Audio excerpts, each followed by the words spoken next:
I guess this is what it looks like when you just wake up and you're tired and it's been a long 2 days.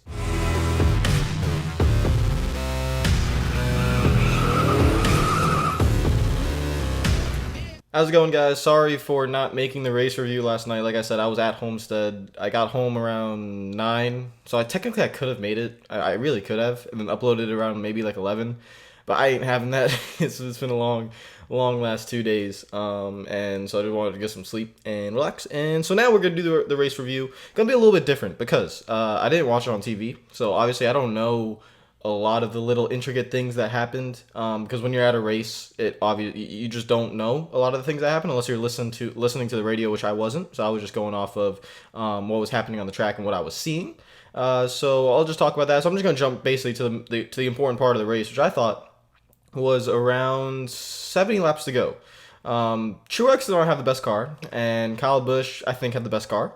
Kevin Harvick was easily the third best car, but, and that I'm just talking about the playoff contenders. I'm not talking about everyone else in the field, because we know who had the best car, and that was good old Kyle Larson.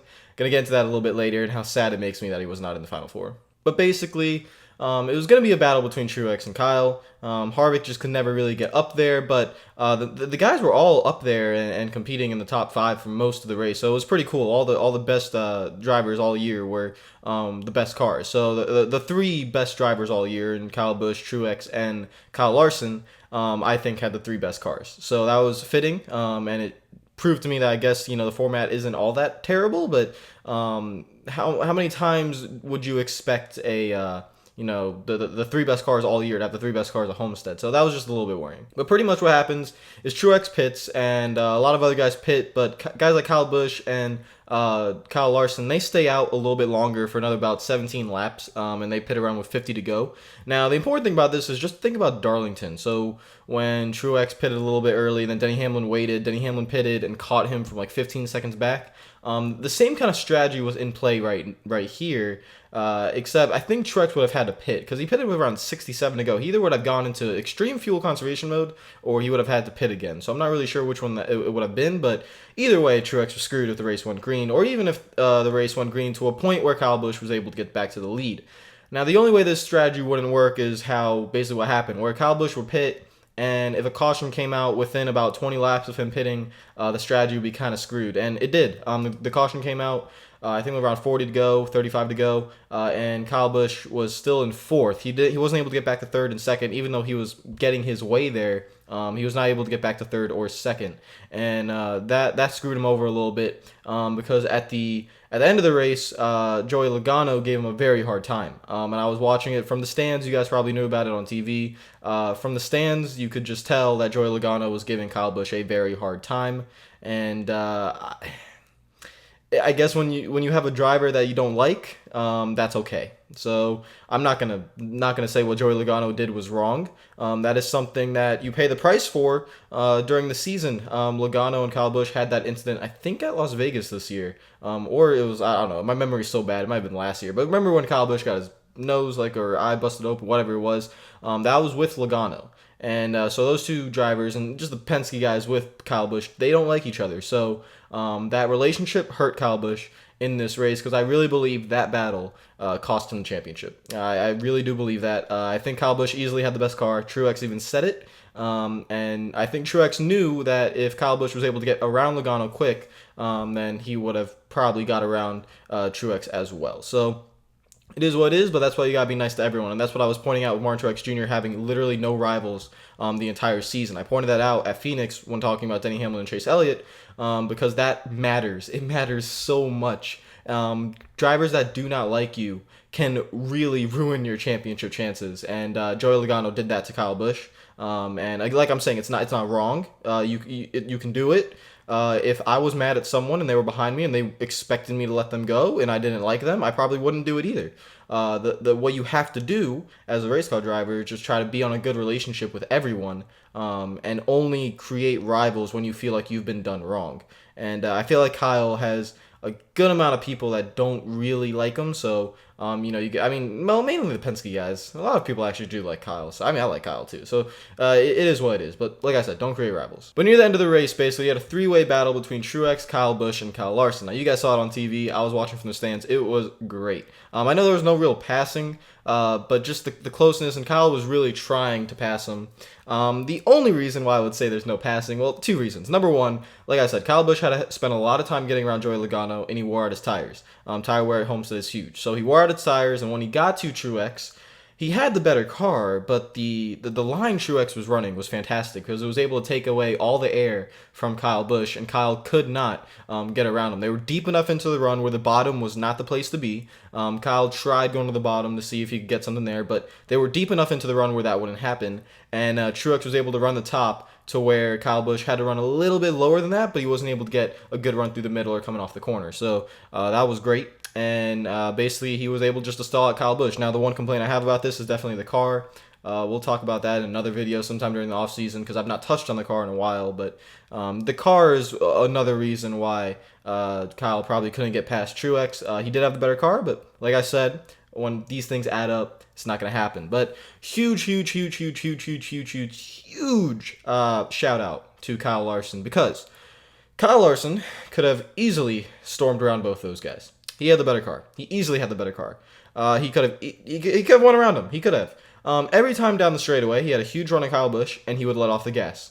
You could actually hear it down the front straightaway from where I was. You could hear him actually going partial throttle down the front straightaway when Kyle Busch was probably running the bottom a little bit, and he just stayed behind those two and let him fight out for a championship. And to think how Kyle Larson has come second so many times at Homestead and wanting to win, for him to put away, his winning abilities and his winning passion and just say, listen, this is not my time to get involved because if I mess up something, this is for a championship. It's more than a race. And one day I'm going to be in that situation. Speaking as Kyle Larson, I will be in that situation and I would want someone to do the same for me. And what he did today will come back and help him in the future. I guarantee that because the amount of respect Kyle Larson is gaining in the garage is nuts. And he's going to be, I already tweeted, he's going to win championships, plural. He will win championships. He's not winning one, he's winning many. That guy is so incredibly good. And all he has to do is get to the Final Four. And as long as this format stays, Homestead is his place. He will be the king of Homestead.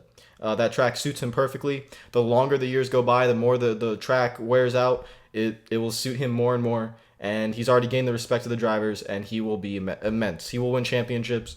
The only worry I have with Kyle Larson is Ganassi. It's the only worry I have. I don't know if Ganassi can keep it up. If they keep giving him good cars, then Kyle Larson will be set. If not, Kyle Larson might have to go to another team to win championships. Now, you never know. When Jimmy retires, you never know. He could jump over to the Hendrick Brigade if the Camaro is good. Or if, Joe Gibbs opens a spot or Stuart Haas opens a spot once Harvick maybe goes, he could go there sometime in the future. I'm talking like 4 or 5 years from now. But if Ganassi keeps giving him good cars, then stay at Ganassi. So yeah, the battle goes on, and Truex finally wins the championship. And like I said, I wanted it to be between Truex and Kyle because those two were the most deserving. And my worry with this format is watching a non-deserving champion win the championship. And it kind of happened last year with Jimmy Johnson. But because it's Jimmy Johnson, that was never really brought up. It was just, 7 times. But he wasn't deserving the championship last year. So that's my worry with the format. So when it gets to Homestead, I just would like the deserving drivers. So let's say if Larson was in the Final Four, then I'd rather have Truex, Kyle Busch, or Larson win the championship. It wouldn't matter which one. I just want a deserving champion. The most deserving champion is easily Martin Truex Jr. He finished in the top 5 every single race of the playoffs except for Talladega. He's won, I think he won how many races this year? 8, 9, somewhere around there. His average a mile and a half finishes is like a 2 or below. He dominated the entire season. That car was insane, and it was a storybook season for him. Now, is he going to repeat it next year? Probably not. No, this season was way too perfect for him. I'm not expecting the 78 to be that fast in 2018. I'm expecting someone else to be really good. But we'll talk about that in another video. I'll make like an off-season, review and prediction for 2018 in the next video. But yeah, Truex wins the championship, burns it down, and celebrates it with Sherry and all that good stuff. And it was just good to see. And I haven't touched on guys like Dale Earnhardt Jr. and Matt Kenseth and Danica, who all, well, Danica didn't run her last race, but, you know, she's bowing out of the sport after the Daytona 500. And Dale and Kenseth running most likely their last race. And that was cool to see. And I have all that stuff on camera, like my kind of half vlog, which is kind of a vlog, but not really a vlog because I didn't really talk a lot. So that'll come out tomorrow. But yeah, so Truex won the championship. Here are your race results. You can see 1 through 15. The 3 best cars finishing 1, 2, 3 in Truex, Kyle Busch, and Kyle Larson. Again, just so much respect for Kyle Larson. And yeah, Kevin Harvick finishing 4th. Chase Elliott getting a top 5 in what I am expecting him to be a breakout 2018 season next year. He will be immense in that new Camaro, I am expecting. He ended the season out on a good note. And really, the 5 best cars in the playoffs, I would say, finished top 5 this year at Homestead. Chase Elliott was great in the playoffs. He wasn't great all season, but he was great in the playoffs. He had a very fast car. Kyle Larson, Kyle Busch, and Martin Truex Jr. and Kevin Harvick, I think were all the fastest guys in the playoffs. So it was cool to see the top 5 be the 5 fastest car in the playoffs. So I don't know how that works. I don't know if they really put that much effort in the Homestead car to make sure that they bring their best stuff. But that was interesting to me to see that those 5 cars were the best. And then Joey Logano with a 6th place finish, which was very necessary. And next year he'll be back. I don't know what happened this year. I truly don't know what happened with that 22 team. It's a one-off. Next year, Joey will be back. He'll win a couple of races, and that should be interesting as well. I know this race review is a little bit different, but like I said, I wasn't at the race. I was at the race, so I was on TV. So TV allows you to actually get more insight, and going on your phone, getting on Twitter, you get more insight. When you're at the race and you're just there, you don't get much insight. It's just this blaring sound in your ears that will make me go deaf in 5 years. So that was great. But yeah, that was Homestead. Like I said, the little vloggy thingy is coming out tomorrow. Comment down below, let me know what you thought of the race and what you thought of the championship and all that good stuff. And I'll see you guys later. Hope you're having a great day. Follow me on Twitter. Follow me on Instagram if you are not already. Subscribe if you are new. Like the video and all that good stuff. And I'll see you guys later. Hope you're having a great day. Enjoy the off season because I definitely am. I'm out of here. Peace out. I can't change. Even if I tried, even if I wanted to, and I can't change. Even if I tried, my love, she keeps me warm.